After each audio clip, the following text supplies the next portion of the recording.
chaque chose dans ce monde a un but. Et l'être humain étant par excellence le top de la création, donc il a un but aussi. Rambam explique qu'il y a deux théories. La source est dans Rambam Maïmonide, dans Hagamal Perek Chelek, dans l'introduction au Perek Chelek de Sanhedrin. Il dit là-bas qu'il y a deux théories dans le monde. C'est vrai. De tous les temps, il y a toujours, sous diverses formes, mais toujours deux grandes théories. Où le monde est Kadmon, cette théorie grecque, qui dit que le monde a toujours été ici. C'est, en deux mots, le fruit du hasard. Il n'y a pas de créateur, il y a un monde qui est là par hasard. Et dans ce cas-là, moi, je suis le fruit du hasard. Je suis pas mal réussi pour le fruit du hasard. J'ai les deux yeux à la même hauteur. Quand je parle, j'ai pas besoin de hurler pour que tu m'entendes. Quand tu parles normalement, ça ne me fait pas trop mal aux oreilles. Enfin, il y a un certain équilibre assez extraordinaire, je dirais. Entre petites parenthèses, aujourd'hui, plus aucun scientifique sérieux ne peut croire que nous sommes fruits du hasard parce que c'est beaucoup trop précis pour le fruit du hasard, même sur 15 milliards d'années. Mais bon, beaucoup de gens préfèrent croire cela. Il y avait un grand écrivain américain, Aldous Huxley, il a écrit Le meilleur des mondes. Il a dit, pour moi il est très clair que ma notion de négation de divinité, ma révolte contre Dieu, provient d'un désir profond de liberté sexuelle. Il a dit clairement, c'est-à-dire s'il y a un Dieu, c'est qu'il a la deuxième théorie, s'il y a un Dieu, donc le monde est créé, donc je suis une créature, et Dieu ne crée jamais rien pour rien, donc il y a un but. C'est enquiquinant d'avoir un but. Pourquoi ça l'empêche le goy? Ça l'empêche, bien sûr. Là, le goy, il a 6 interdits de harayot, 6 interdits d'interdiction sexuelle. Sa mère, la femme de son prochain, sa fille, oh, ils ont d'interdiction aussi. Dont une qui est très prisée, la femme du prochain. Donc, moi je vais faire ce qui me plaît. La voisine est sympathique, je lui plais, on se plaît, pourquoi pas. Aujourd'hui il y a des choses, on organise comme ça entre couples.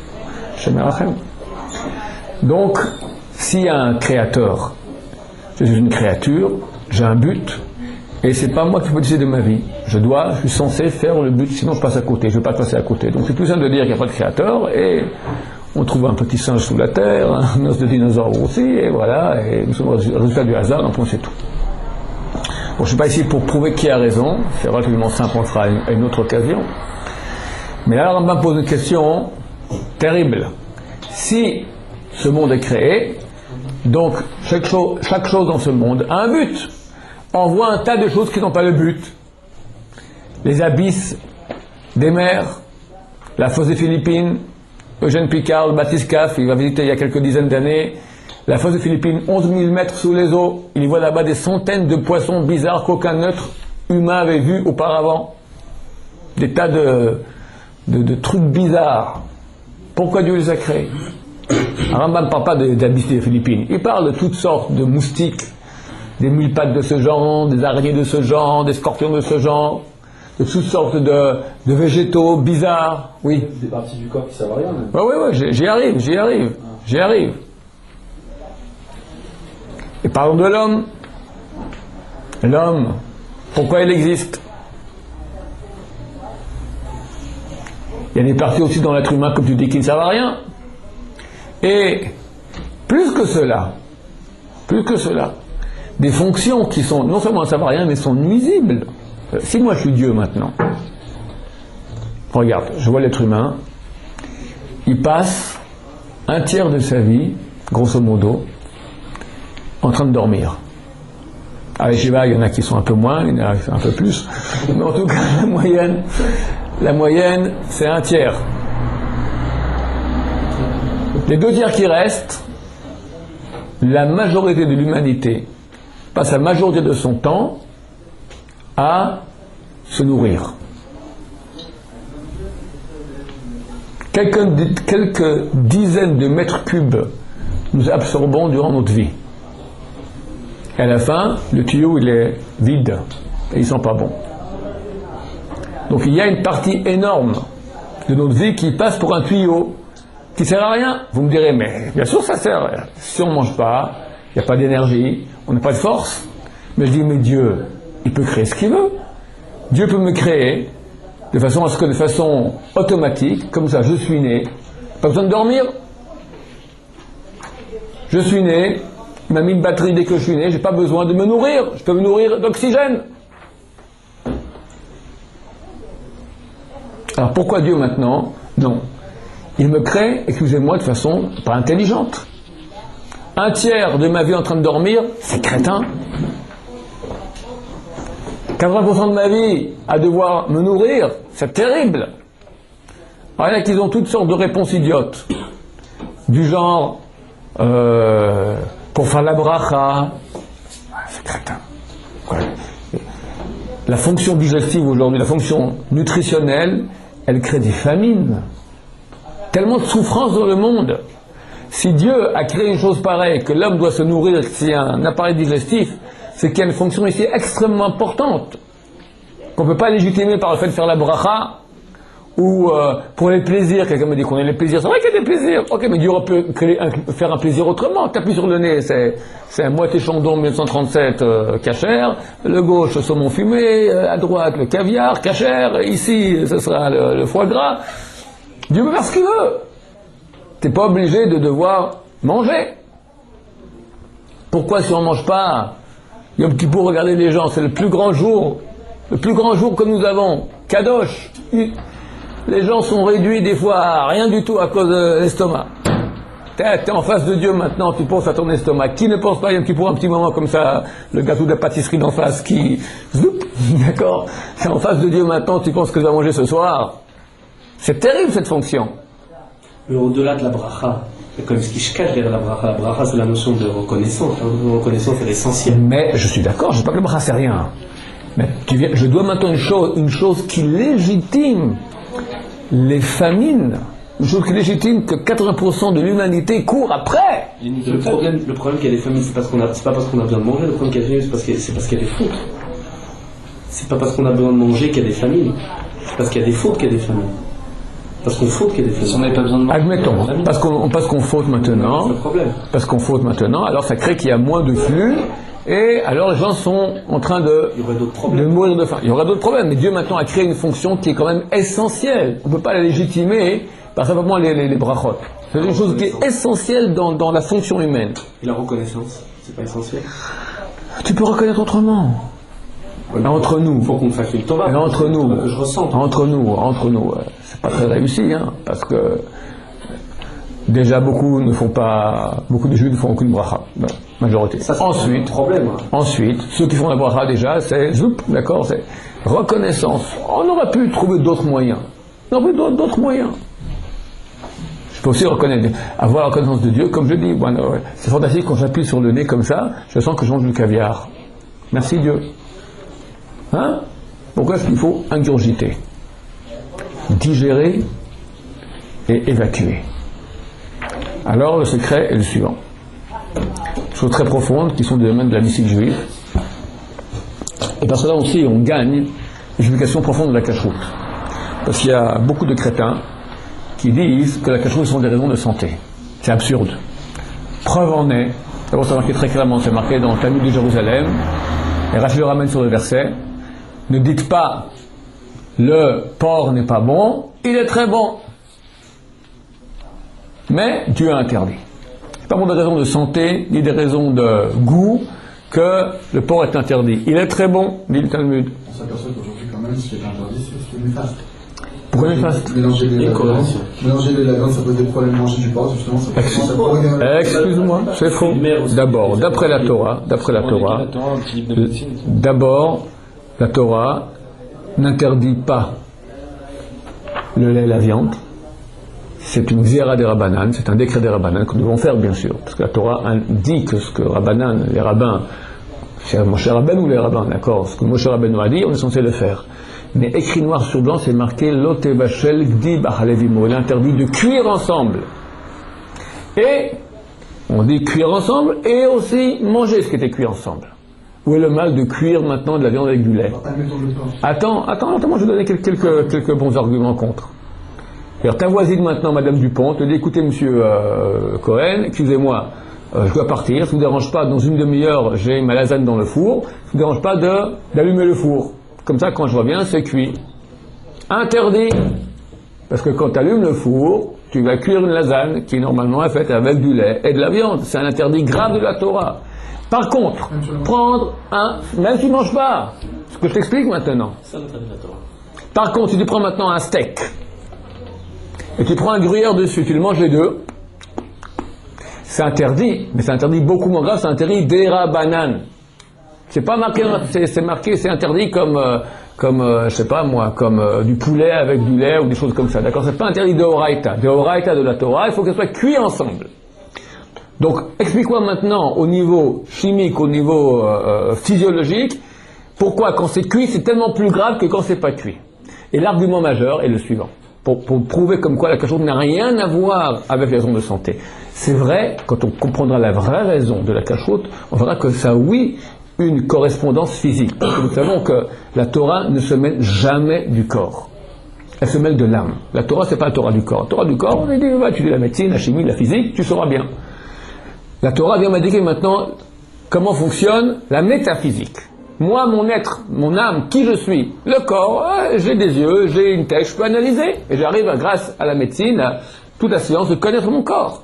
Mais l'âme, est-ce que j'ai les outils pour connaître l'âme? Aucun outil. Aucun outil. La psychologie, d'accord, c'est une nouvelle science. Il y a quelques dizaines d'années, peut-être un siècle, tout au plus. Psycho, ça vient du grec psyché. Psyché, c'est l'âme. Logie, logos, la science de l'âme. Les scientifiques, on va dire, se sont dit, de même qu'il y a une science de la matière, il y a aussi une science de l'âme. Mais tout le monde sait qu'ils n'ont pas beaucoup d'outils. Ils vont à tâtons, puis tous les quelques années, ils changent de théorie. Une fois c'est comme ci, une fois c'est comme ça. Alors il y a des résultats, parce qu'on n'est pas complètement idiot. Mais c'est très très très minime. Qui je suis? La Torah dit à 5 âmes, nefesh, ruach, neshama, chaya, yechida. Et chacune est divisée en 5, qui est divisée en 5, qui est divisée en 5. C'est un monument énorme. Comment ça fonctionne? Qu'est-ce qui se passe? Ça, la Torah vient l'indiquer. Et la Torah te dit, sache, quand l'âme elle est saine, le corps il est sain. Ce que la médecine aujourd'hui a découvert, que la grande majorité des maladies sont des choses psychosomatiques. Psyché, l'âme agit sur le soma.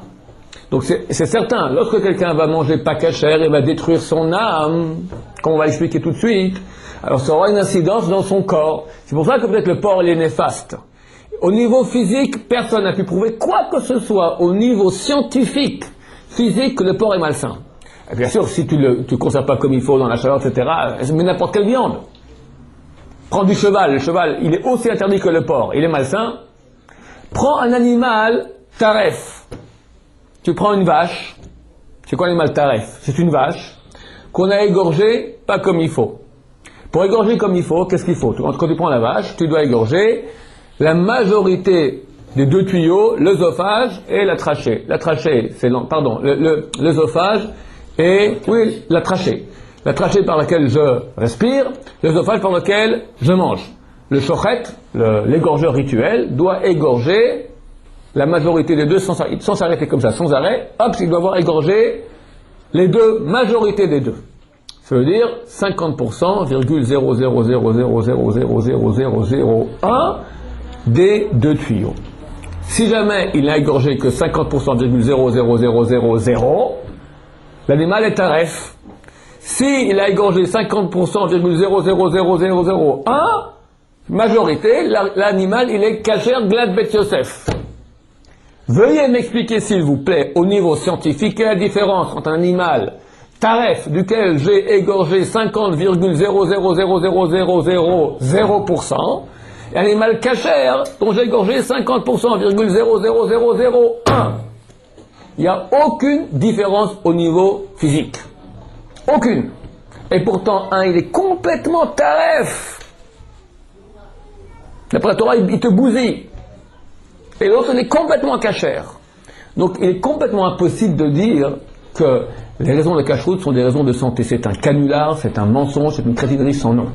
Ce qu'on peut dire, c'est que effectivement, la source métaphysique des aliments non cachers, elle est impure, elle n'est pas bonne.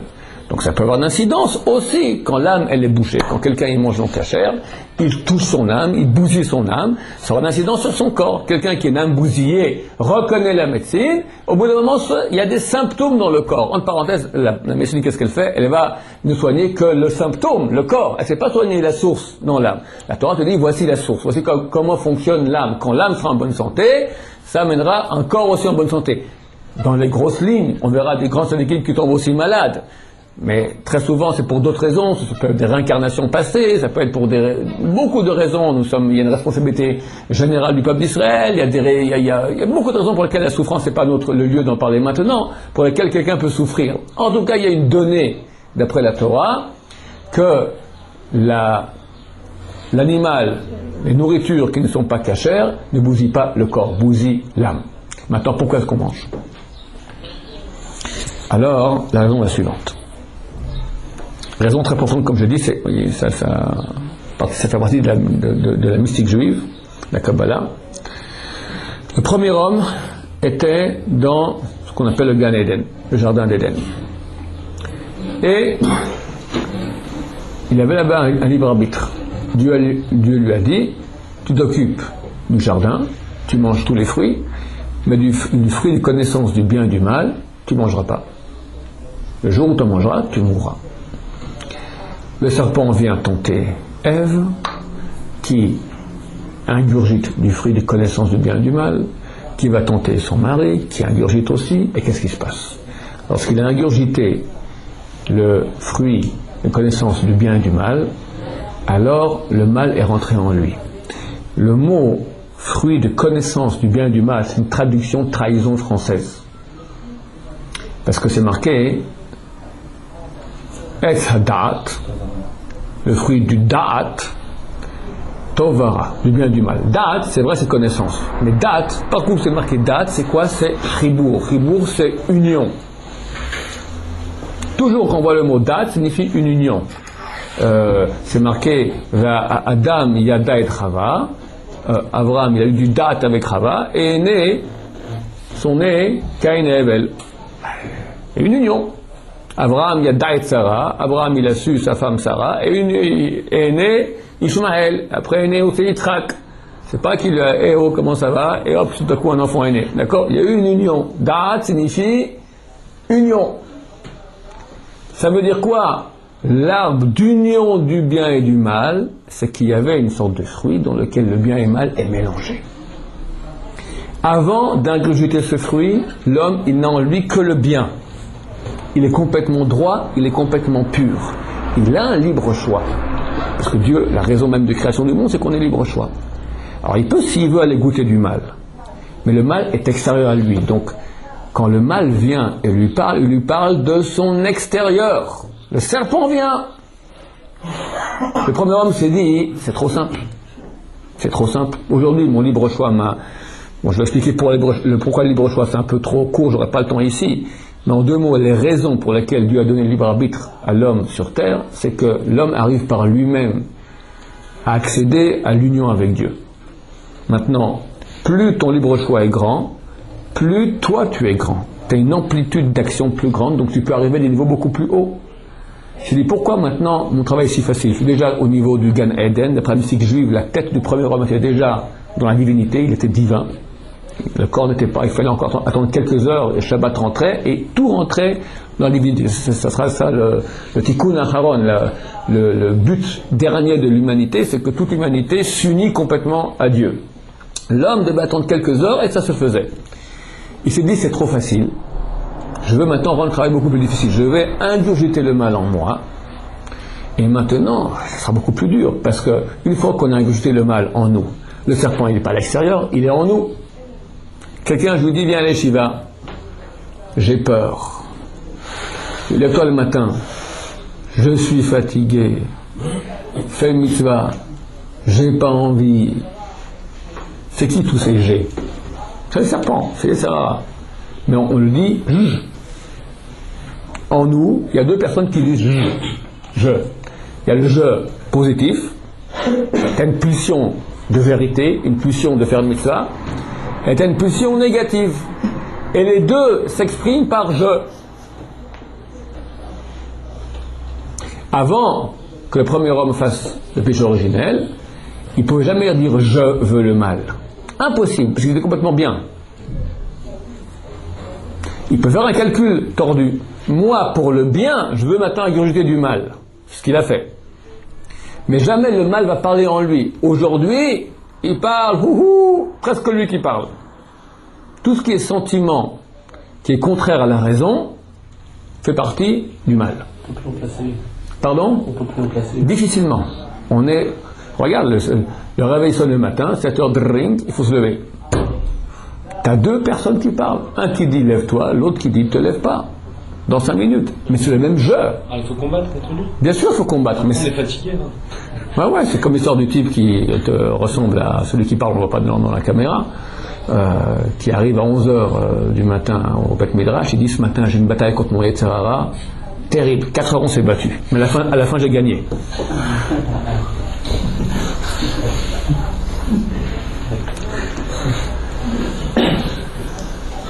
Donc le premier homme a ingurgité le mal. Qu'est-ce qui s'est passé? L'homme contenait en lui il était entièrement droit, entièrement bien, entièrement sain. Il avait en lui toutes les neshamot du peuple d'Israël, ça veut dire le potentiel de vie de toutes les âmes qu'il y a eu et qu'il y aura dans le peuple d'Israël. Toutes sont incluses dans le premier homme. Ces étincelles de vie, ces neshamot, sont des potentiels de vie, par le fait qu'il a mangé du fruit de l'arbre interdit, sont tombés très bas, et le monde tel qu'il est aujourd'hui a été créé. C'est-à-dire qu'il y a eu un monde matériel qui s'est créé. Le premier homme, avant le péché originel, avait une peau qui était faite de lumière. Il n'y avait pas de peau, c'est la lumière, son corps de lumière. Là, on parle de... Bien sûr, on parle de choses très imagées, n'est-ce pas? Il ne faut pas comprendre que c'était forcément un néon. Après cela, il a eu un corps de peau. Ça veut dire que le monde est descendu et est devenu extrêmement matérialiste, très matériel. Donc très attiré par la matière. Comment ça se fait? On appelle ça, il y a eu la création du mal. La mort, le mal, ce sont des synonymes. Mort ou mal, c'est synonyme. La mort, elle n'a pas de vie. Elle est morte, elle n'existe pas. Comment la mort peut-elle avoir de la vie? On va lui injecter quelques étincelles de vie. Lorsque le premier homme a péché, il a injecté toutes ces étincelles de vie, toutes ces neshamot, tous ces potentiels de vie, ont été injectés dans la mort. Et la mort a pris forme. Où tu as des Hitler, tu as des Bin Laden, tu as des Shahid, tu as chaque génération on en a des comme ça, des identités de mort très puissantes, de mal très puissantes. D'où elles ont la force, d'où elles ont la vie? Ce sont les âmes du premier homme qui sont tombées dans ces niveaux très très bas et ont donné vie au monde de la mort, au monde du mal. Le seul but de Am Israël durant son histoire jusqu'à ce que vient le Messie. Quand le Mashiach viendra, là on aura le job qu'avait le premier homme avant le péché originel. Quand Mashiach vient, on arrive à un rétablissement de la situation qu'il y avait tel que l'homme était avant d'avoir ingurgité du plat, du fruit interdit. Il y aura encore le travail qu'avait le premier homme. Mais de nouveau le mal sera extérieur. Comme avant le péché. Le job que devait faire le premier. Le mal, il sera de nouveau extérieur à nous. Il existera encore, mais il sera extérieur. Et dans quoi il va s'identifier? On verra quand on sera là-bas. Quand on parle d'un serpent, original, c'est pas un petit serpent qui est venu avec un cobra comme ça. Ni un homme, ni un serpent, c'est le mal. Maintenant, on le donne de façon imagée. Je te parle maintenant d'être de lumière, je te parle d'un serpent. Alors, les petits-enfants, ils croient qu'il y a un serpent qui est venu. D'accord? Ok.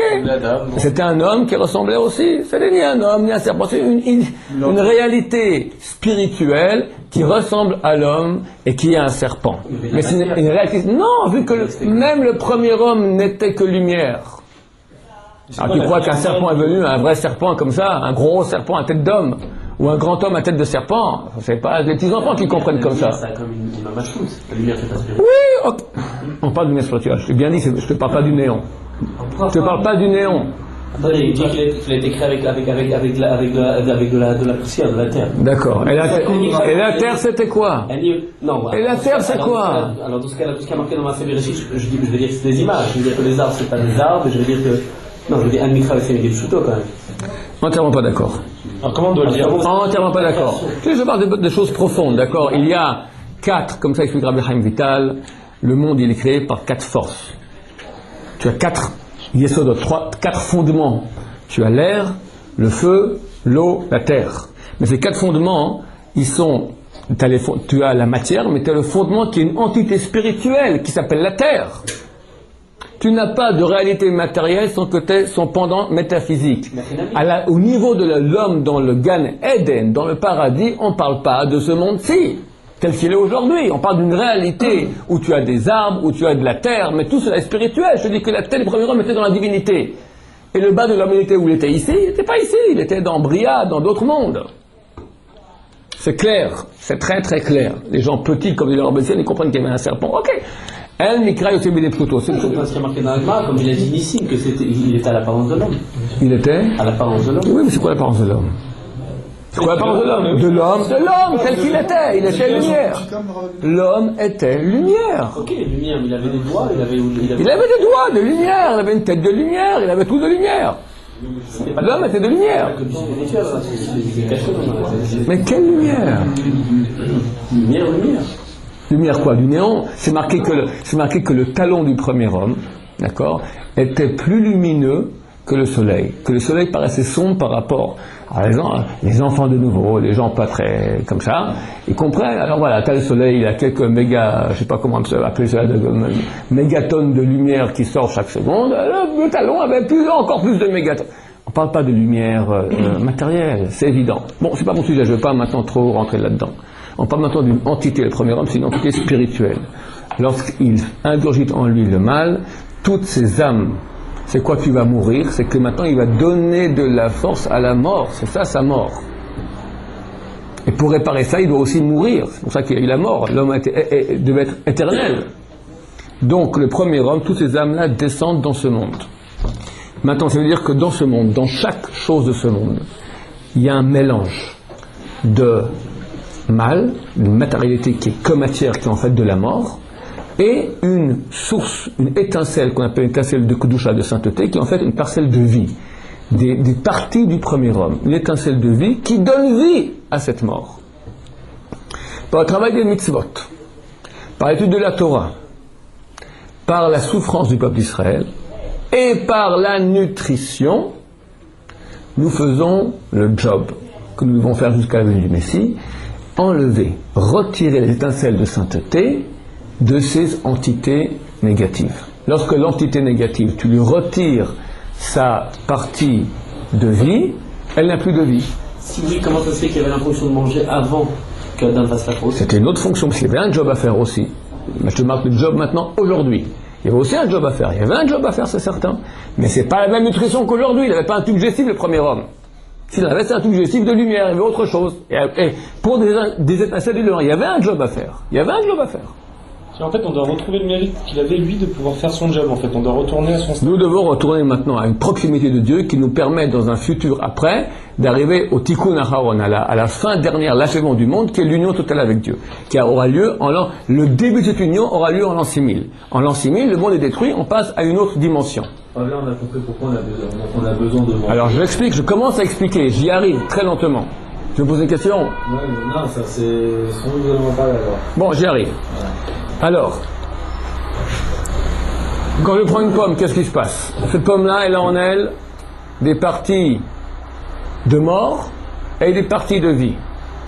En faisant la bracha, déjà, je fais une grande partie, c'est pas seulement remercier Akaratatov, le remerciement à Dieu, la reconnaissance du bien qu'il m'ait fait. Oui, mais beaucoup plus ce qui se passe. Quand on fait une bracha, on fait partir de cet aliment beaucoup de parties négatives. C'est pour ça que quand on ne fait pas les brachot, ou quand on fait les brachot, mais pas avec une bonne intention, bien en se concentrant sur ce qu'on dit, alors on ingurgite déjà des parties spirituelles négatives qui vont boucher notre âme, qui vont nous rendre insensibles à Dieu, insensibles à la Torah, qu'on n'a pas la pêche d'étudier, on a plutôt envie d'aller faire un tour où il ne faut pas. D'accord? Toutes ces pulsions négatives sont nourries par nous. Quand tu manges du physique, mais tu manges aussi du métaphysique.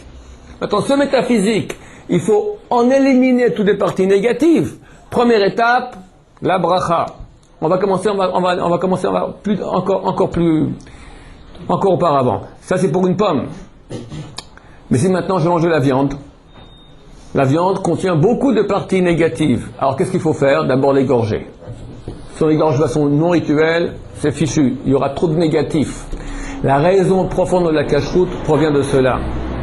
Qu'il y a certaines sortes d'aliments dont le pourcentage métaphysique de parties, charges négatives spirituelles et de charges positives spirituelles, elle a un pourcentage beaucoup trop grand de charges négatives pour trop petit de charges spirituelles.